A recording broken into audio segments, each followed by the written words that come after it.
The avoidance withdrawal often feels like rejection, indifference, or a calculated power play designed to maintain control in the relationship.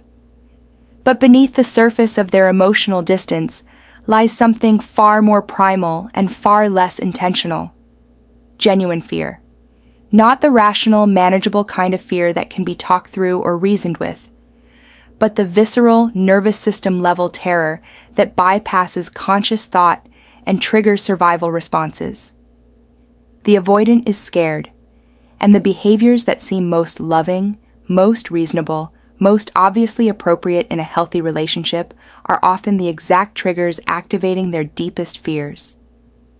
Understanding what scares an avoidant requires abandoning conventional relationship logic and entering a psychological landscape where intimacy registers as threat. Emotional closeness feels like suffocation, and expressions of love trigger the same alarm systems that would activate in the presence of genuine danger. The avoidant isn't being difficult or playing games.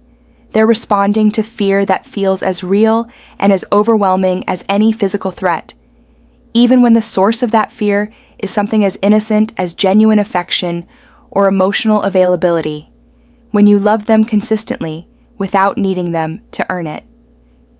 The avoidant's entire psychological framework is built around earning safety through performance and maintaining distance to avoid inevitable rejection. When someone loves them consistently, without requiring them to earn that love through achievement, usefulness, or perfect behavior, it violates every rule the avoidant has learned about how relationships work.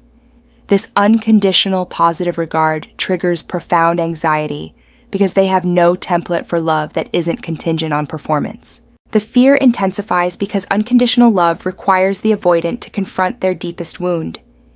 If someone loves them without them having to earn it, either the person doesn't see them clearly yet and will inevitably withdraw, or their entire belief system about being unlovable is wrong.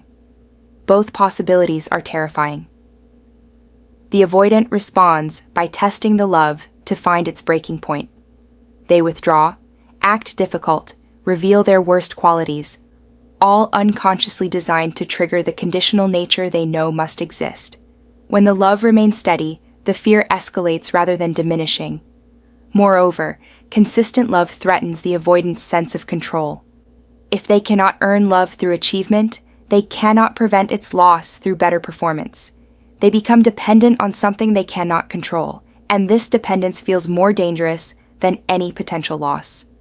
When you're emotionally stable and they can't predict your reactions, the avoidant has spent their life developing a sophisticated ability to read emotional atmospheres and predict relational dynamics. This hypervigilance developed as a survival mechanism in childhood environments where they needed to anticipate and manage the emotional states of inconsistent or unpredictable caregivers. As adults, they've refined this skill, becoming experts at detecting and navigating the emotional patterns of partners, colleagues, and friends. Their sense of safety depends on their ability to predict and prepare for emotional responses. When someone is genuinely emotionally stable, neither overly reactive nor manipulatively calm, but authentically regulated and responsive, the avoidant loses their primary navigation tool. They cannot predict how this person will respond because the person's reactions are genuine rather than patterned.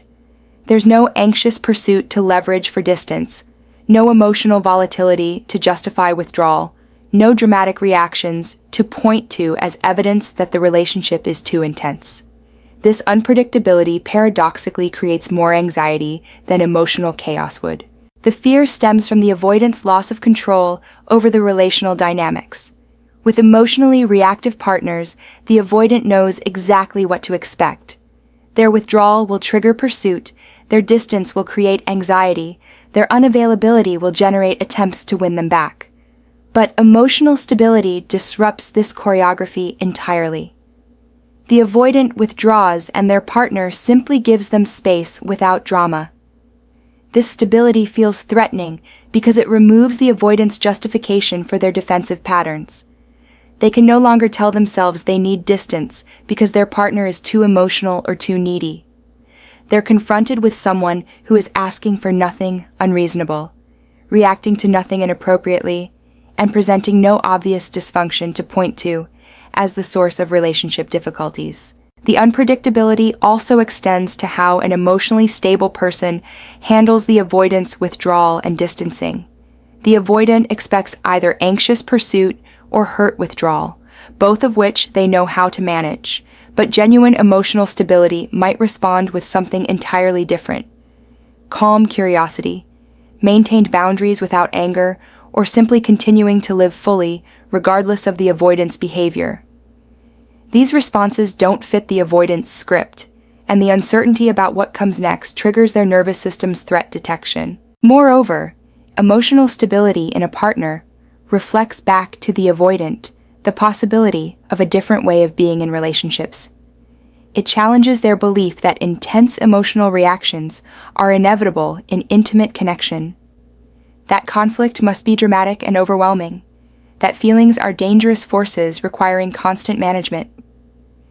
Witnessing someone navigate emotions with grace and groundedness suggests that the avoidant's own emotional dysregulation isn't inevitable, which creates uncomfortable pressure to examine their own patterns, rather than blaming relationship difficulties on partners who are too much.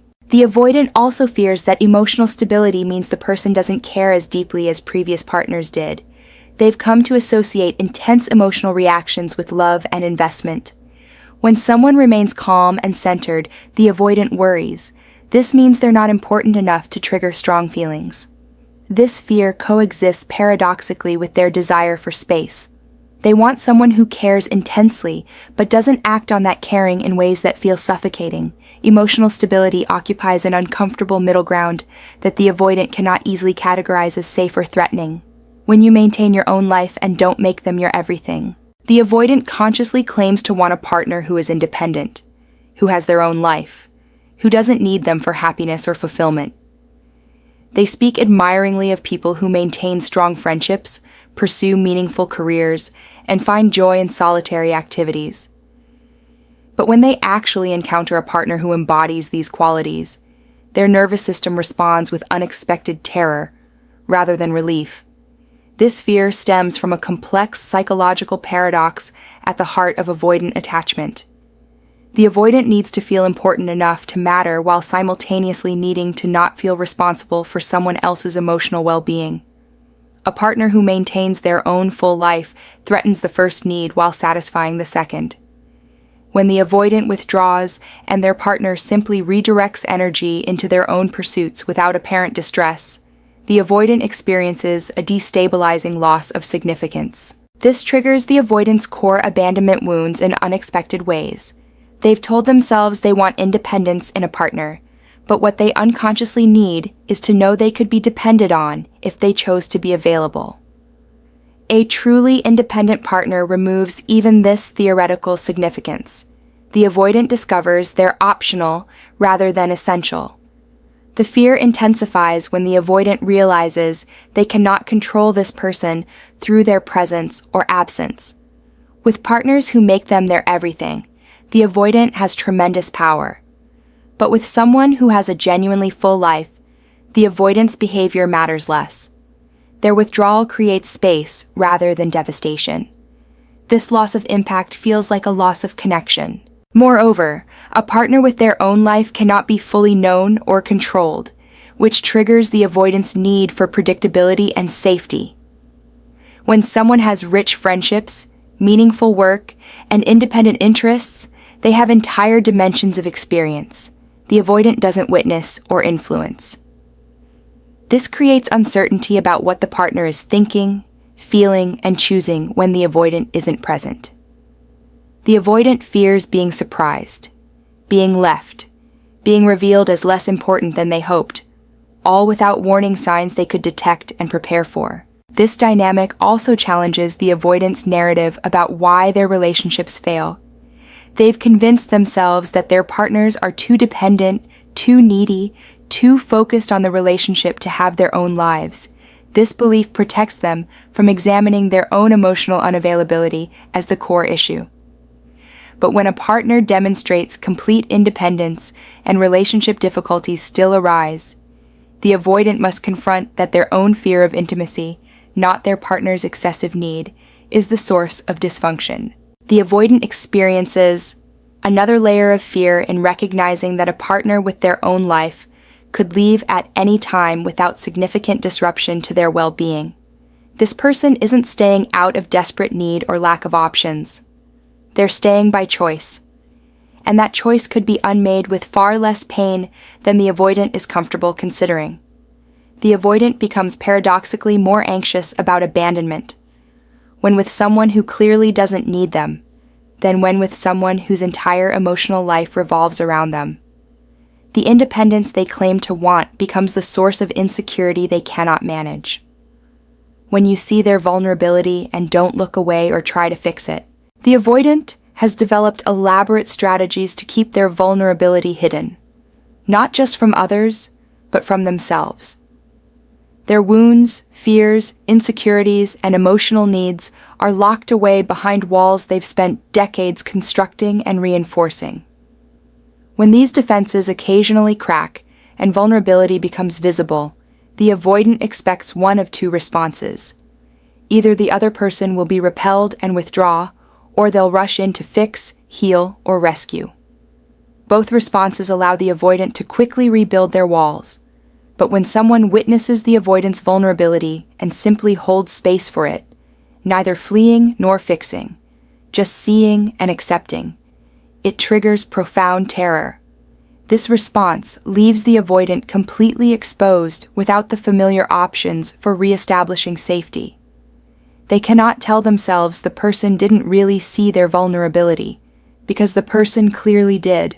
They're left naked in their woundedness with nowhere to hide. This steady witnessing feels more intimate than physical touch, more invasive than any question could be. The avoidant has been seen in their authentic brokenness by someone who neither ran away nor tried to make the brokenness go away. This creates a level of connection the avoidant has no defense mechanisms designed to handle. The fear intensifies because this kind of witnessing creates emotional debt. The avoidant doesn't know how to repay. When someone sees their vulnerability without judgment, the avoidant feels they owe something in return. Reciprocal vulnerability, sustained emotional openness, or continued access to parts of themselves they've kept protected. This anticipated obligation feels suffocating. The avoidant also fears that having been seen vulnerable once, they've lost the protective power of their defenses. If this person has witnessed their authentic emotional reality, can the avoidant successfully hide behind their performance again? The fear is that one moment of exposed vulnerability has permanently altered the dynamic, stripping away the emotional distance the avoidant relies on for safety. They worry they've revealed too much, crossed a line they cannot uncross, and made themselves permanently accessible in ways that feel dangerous. Moreover, being seen in vulnerability without either abandonment or rescue challenges the avoidant's core beliefs about what their wounds mean. They've told themselves their emotional needs are excessive, their fears are shameful, their vulnerability is weakness that would repel anyone who truly saw it. But when someone sees and simply accepts, the avoidant must confront that perhaps their beliefs about their own unworthiness are wrong. This recognition should be liberating, but instead it's destabilizing. If they're not fundamentally too much or too broken, then what excuse do they have for their emotional distance? The protective story collapses, leaving them vulnerable to hope and connection they're not sure they can sustain. The stillness of simply being seen also feels unbearable to the avoidance nervous system, which is accustomed to movement, deflection, and distraction. When someone holds space for vulnerability without trying to change it, there's nowhere for the avoidance attention to go except directly into the discomfort of being fully present with their own emotional experience. This forced presence with difficult feelings activates such intense anxiety that withdrawal becomes the only tolerable option, even though the withdrawal itself is what creates the relationship damage the avoidant fears most, when you show up consistently, and they can't find a reason to push you away. The avoidance defensive system requires justification for their withdrawal and emotional distance. They need reasons, ideally reasons that locate the problem in their partner's behavior rather than in their own fear of intimacy. They look for evidence of clinginess, excessive emotional demands, poor boundaries, or incompatibility. These findings allow them to feel their withdrawal is reasonable and necessary, rather than a trauma response they cannot control. But when a partner shows up consistently with appropriate boundaries, reasonable expectations, and genuine care, the avoidant loses access to their usual justifications. This consistency creates mounting anxiety because the avoidant knows they need to create distance but cannot articulate a legitimate reason for it. Their partner isn't doing anything wrong, isn't asking for too much, isn't displaying dysfunction. The avoidant can point to as justification for their pullback. The avoidant feels trapped between their psychological need for space and their lack of defensible grounds for taking that space. The fear also includes recognition that this person's consistency might not waver even in the face of withdrawal. Previous partners typically responded to distancing with pursuit or hurt withdrawal, both responses that allowed the avoidant to justify continued distance. But someone who shows up consistently regardless removes this escape route. This consistency also prevents the avoidant from cycling through their familiar pattern of withdrawal and return. The avoidant is accustomed to creating distance, waiting until they feel safe again, and then returning to find their partner waiting. But someone who shows up consistently without emotional drama disrupts this cycle. Moreover, this unwavering consistency forces the avoidant to confront their own patterns with uncomfortable clarity. When a partner responds inconsistently or reactively, the avoidant can focus on managing those reactions rather than examining their own behavior.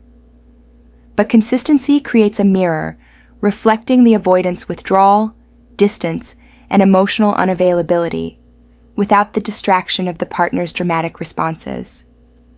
The avoidant must face that they are the source of relationship instability, the creator of distance, the one whose fear is driving dysfunction. The avoidant also fears that this consistency means they're being given enough rope to hang themselves. They worry that their partner is showing up steadily not out of genuine acceptance, but as a test. Once the avoidant inevitably fails to reciprocate appropriately, the consistent partner will leave with moral superiority and justified anger. This anticipated judgment creates anxiety that makes genuine reciprocation even harder, creating the very failure the avoidant fears while simultaneously pushing them toward the self-fulfilling prophecy of abandonment when you love them for who they are, not who you hope they'll become. The avoidant is accustomed to conditional love framed as potential. People love them for who they could be if they just opened up more, if they just worked through their issues, if they just learned to be emotionally available. This kind of love, while often frustrating, is psychologically manageable for the avoidant because it maintains distance between their current self and the self worthy of love. There's always a gap, always something to work toward, always a reason why complete vulnerability isn't yet required. When someone loves the avoidant exactly as they are in the present moment, including their emotional distance, their need for space, their limitations in intimacy, it eliminates this protective gap and triggers intense fear. This acceptance removes the avoidant's safety valve of "I'm not ready yet" or "I'm working on myself." They're being loved now as they are, which means they have access to genuine connection right now if they can tolerate the vulnerability required to receive it. The fear intensifies because this present-focused love reveals that the avoidant's emotional unavailability is a choice rather than a fixed limitation. If someone can love them as they currently are, then the avoidance distance isn't protecting them from rejection for inadequacy. It's protecting them from the vulnerability of intimacy itself. This love also eliminates the avoidance escape route of perpetual self-improvement. They cannot delay intimacy indefinitely while claiming to work on their issues. They're confronted with someone who wants connection now, with the person they are now, which means the only thing standing between them and intimacy is their own fear. Moreover, being loved for who they are, rather than who they might become, forces the avoidant to receive love while feeling unworthy of it. Their entire identity is built around the belief that they're not enough as they are, that they need to be more emotionally available, more capable of intimacy, more like securely attached people before they deserve real love. When someone offers that love anyway, the avoidant experiences cognitive dissonance between their self-concept and how they're being treated. This dissonance creates anxiety that can only be resolved either by accepting that they're more worthy than they believed, or by pushing away the person whose love challenges their negative self-image. The avoidant fears that accepting this present moment love means giving up their defenses entirely and discovering they still won't be enough. At least when love is conditional on future change, failure can be attributed to not having changed enough yet. But when love is offered for their current self and the relationship still struggles because of their fear, the avoidant must face that change alone won't solve their relational difficulties. They must face and move through their terror of intimacy itself, which feels far more daunting than any self-improvement project could be.